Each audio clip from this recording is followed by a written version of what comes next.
for us right now. But this is the time to bring your A game. Can you keep Knights of Honor out of their third Grand Finals? Well, the thing about Knights of Honor, though, is you just look at this lineup of players. These are names, like, I'm pretty sure I remember, like, multiple times across the broadcast saying amazing things about, you know, specifically key moments from all four of these players. You know, Dejani, or Dejani, I should say, Ilos, Conor McGregor, and T-Mac. Some of these guys, some of the best sniper players in the business. The synergy is really up there. But at the same time, while I can say that, YAKUZA, it seems like they've actually taken the lead early on, at least. Ilos with that sneak. I need to stop saying that, because as soon as I say a team has taken the lead, the other team just kind of puts a stop to it straight away. I think the like term commentator's curse. About to say, the term you're looking for is commentator's curse, and it is oh so prominent. Never give anyone props, because immediately they will die on stream. Johnny, yeah, he smells blood. Can he get it down? Can he finish it? Yes, he can. You miss a single shot, and it's going to be curtain. Swaps down to his Eagle. Unfortunately, it's not going to be enough. Sometimes when you swap to a pistol, it's definitely the last thing you want to do, but in some cases, you simply have no choice. But if it's going to be pistol versus Porcupine, I know what I'd put my money on. Absolutely. But obviously when you go to those pistols, it's supposed to be more of a desperation last-minute thing, right? No players really willingly will want to go to that sidearm unless absolutely necessary. Dejani gets caught out in a bit of an awkward situation there. Lord Mano very low. Romeo gets taken down by Ilos. Headshot as well, so that's going to be a nice bonus of points. And Knights of Honor managed to stabilize this a little bit with about a 30-point lead so far. Oh, and Ilos with a quick kill. Oh, wow, that's a lot of life gone on that grenade. They have to be careful. They're trading out grenades for grenades. Now Ilos walking up the ramp to try and avoid the grenade right into the sights of XLNC. That was a wonderful defensive play. I know when you're kind of backed between a rock and a hard place, the grenades are kind of be that primary weapon that you're going to go towards, because it kind of makes them challenging. I love the 180 turnaround from Lord Mano. That was impressive. He survived. But he is going up the stairs into the sights of 3 members now from Knights of Honor. And you can see him not wanting to extend too far. Romeo is going to take out T-Mac from a distance.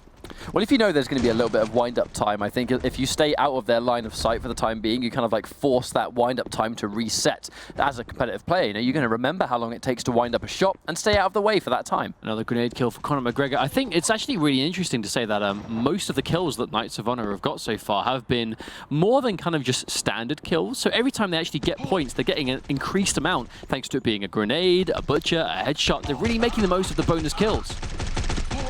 Bit of a 1v1. Can Conor McGregor do it? No, he can't. Magat scores a double kill actually as a reward. Yeah, a really crucial 1v1 to miss out there, because that actually gave Magat a double kill, which just actually put them back in the running to take this game, as they're just about 10 points, or slightly over now by now. Ooh. Again, right as I say, they're bringing it back. We see a 50-point difference thanks to a triple kill from Ilos. Thanks, Ilos, for making me look silly. Commentator's curse, my friend. That's an unwritten rule. Guaranteed. I'm just going to be, like, absolutely silent for the rest of the broadcast. I'll you know, speak Romeo? only when spoken to. Romeo got that kill. I reckon he's not going to get another kill. Romeo is making the comeback. He is definitely going to win this 1v1. Oh my! See, that was a test. That was a test. That was his fault, though. He missed. He missed that shot. Yeah, but he missed because I set him out. I set him up for greatness. Now Magat is going to try and follow this one up. Ilos taking some damage to his shield. He hasn't noticed that Lord Mano is below taking the shot. Look at the comeback. There's only 3 points separating these two teams. This is an airwhiter, a triple kill. Wait a minute, that might be the catalyst that wins the game. Maybe we still have time. The problem is the points. YAKUZA only need to get a couple more kills to bring this one up. And there's be another one going away from Knights of Honor. T-Mac getting a long-range grenade.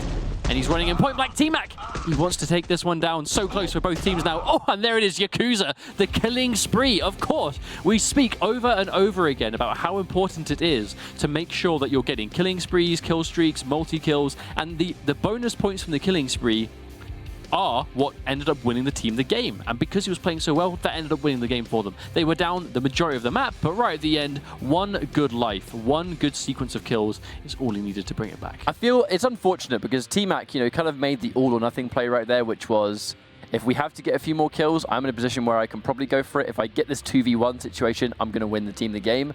But the problem is, he had forced himself into a 2v1 at the end of that match. So I respect the play, and I understand why he went for it, but I don't think it was worth the risk right there. Winning a 2v1 is too much to ask for at this level of play. Yeah, I mean, sometimes. I think if you believe in yourself enough as a you know, competent player, you can definitely make those decisions. You can make those brave risks of like, well, the odds are slightly stacked against me, but I'm good enough to make this work.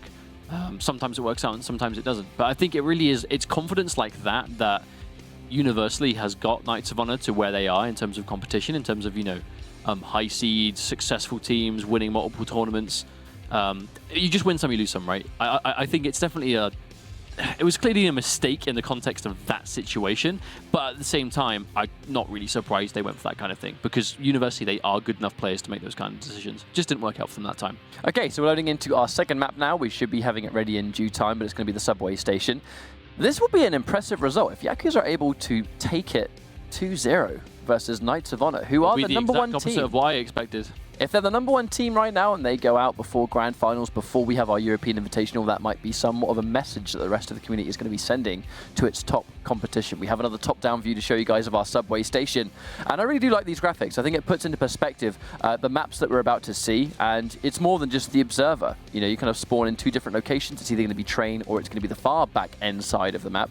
But you get a nice objective in the middle. You know, you can kind of see where the bulk of the action is taking place. If I had a little cursor, then I rest assured I'd be pointing it in certain places at the moment, because the action takes place smack bang in the middle of the map. There are sniper locations at the top sides, but you don't really see them used very much. That's the thing. You can snipe from distance on this map, but it's so fast, it's so furious. You got to make sure that you're contributing towards the team taking the point. And if you're too far away and you only have a sniper rifle, you can only really contribute so much to the team. I mean, it's a very flat map with the way that the teams end up using it, right? And there's obviously a lot of different sets of stairs to give yourself different vantage points and whatnot.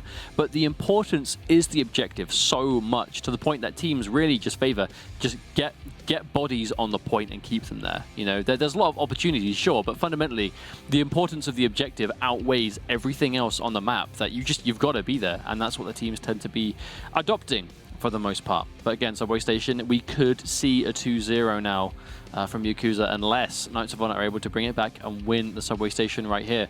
I think should Knights of Honor be able to go down 2-0 in this one and actually lose before Grand Finals, it could be a bit of a wake-up call, knowing that they're, of course, one of the best teams in Europe by far.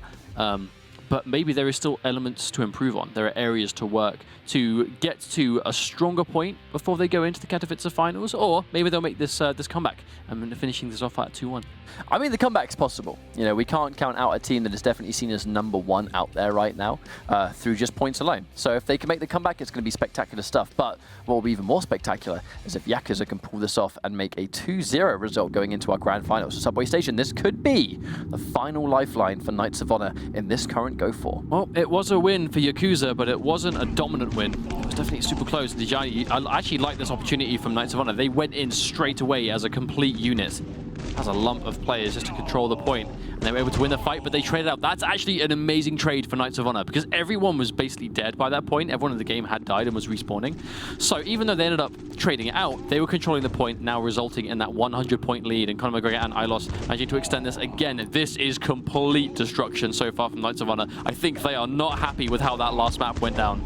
I think it makes a lot of sense. They're pushing in extra hard, so now the damage has been done. Megat now hurting. No more armor left on the table, so when the time comes to push the point, just too weak. But we see a brutal kill come out from Romeo. That's going to be enough. The 2v1 missing a shot. I mean, the Porcupine is going to be big risk, big reward. If you hit those shots, it's the most damaging weapon in the game. If you miss, you're guaranteed dead, because you can't contest with the damage that's going to be returned from that range. I think it depends. It's high risk, high reward if both players in the 1v1 are using the Porcupine. Unfortunately, in competitive setting, that's basically a guaranteed situation. If you're point blank, you've got the Porcupine now. And if you're in competitive, it's going to be the Porcupine. There are no other shotguns these players are going to be using at this point, at least from what we've seen so far in this competition series.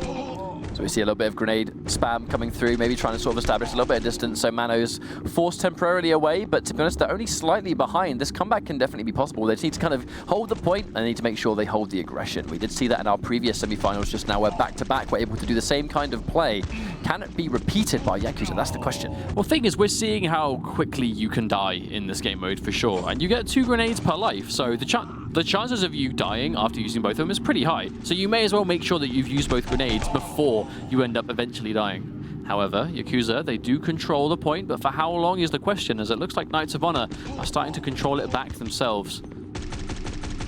Yeah, Romeo on the side, left with no armor and not doing a lot of damage from a distance anyway. It's unfortunate turnaround, but there's 2 kills coming through from Yakuza, 3 kills coming through from Yakuza. That's going to be a recapture for sure. But have they spotted Conor McGregor behind them? He threw a grenade, but was caught in the grenade throw animation. He was able to take out XLNC, but did die immediately himself.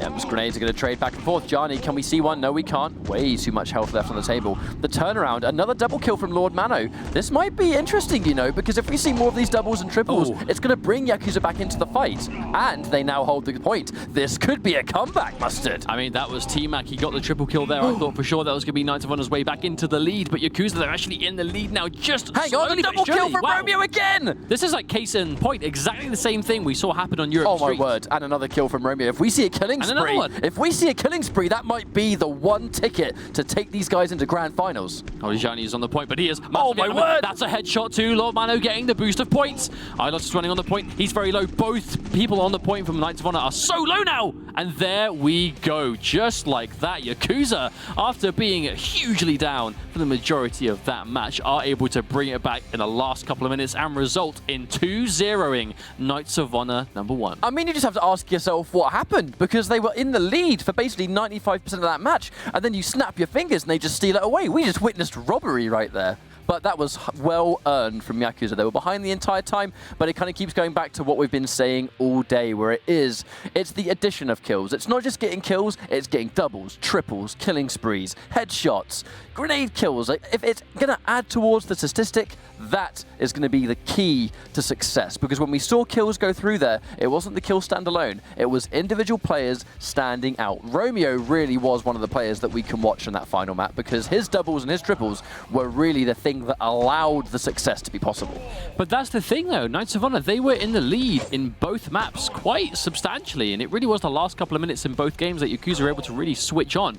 I wonder if it was a case of YAKUZA being able to kind of play better in the time, or if Knights of Honor were just getting a little bit too comfortable. Because it definitely seemed like when Knights of Honor are in the lead and they're running around as a unit and they're coordinating, it's obviously very scary, it's very threatening. But when they are behind and they basically are starting to lose that life lead quite a lot, they do seem to trickle in somewhat and go in kind of by themselves. And the same level of coordination that we see when they're winning, and we've seen in previous weeks, isn't 100% there when they weren't in the lead. And I wonder if that's something they need to work on as a team, is just, right, when we're not winning or we start to lose when we are winning, how do we as a team still make sure we maintain that and keep that lead going? I think not getting into grand finals is going to be both a blessing and a curse for Knights of Honor. And when I say blessing, what I basically mean is we already know that Knights of Honor are confirmed for our European Invitational. There's no taking away from the fact that the European Invitational is the big one for our European teams. That's the one that matters the most, because that's going to give you a ticket into North America. So basically, with that in mind, if Knights of Honor are so used to being dominant and so used to winning convincingly,